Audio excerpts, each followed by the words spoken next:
4,000 Americans killed and at least another 4,000 wounded yesterday. Yes, this happened yesterday. To make matters worse, this will happen again today. You must be thinking by now, how can this be true? Or how did I miss this in the headlines? But it's happened, and it's currently happening today. You won't see it in the mainstream headlines because it isn't politically correct to cover this tragedy. Where is the outrage? Yesterday, 4,000 Americans were legally killed.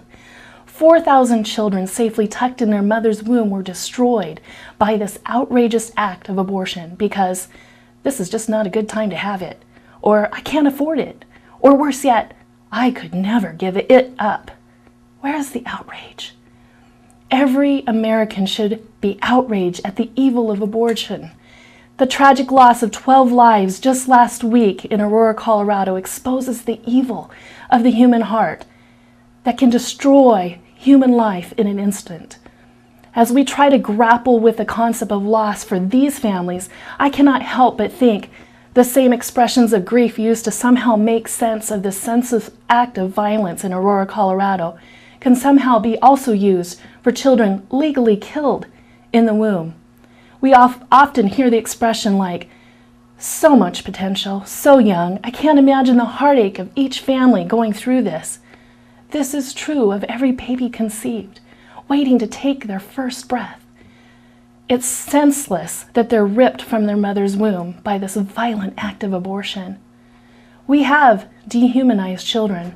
Somehow the logic is that children conceived in the womb just are products of conception and can be disposed of easily in this country.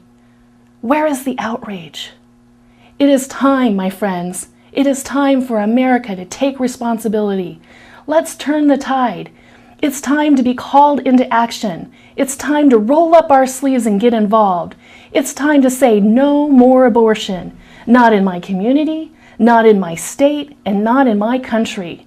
Volunteer today at your local pregnancy center. Send a donation to support the day-to-day operational expenses to reach women who are vulnerable to abortion. And definitely vote for those who pledge to protect all life.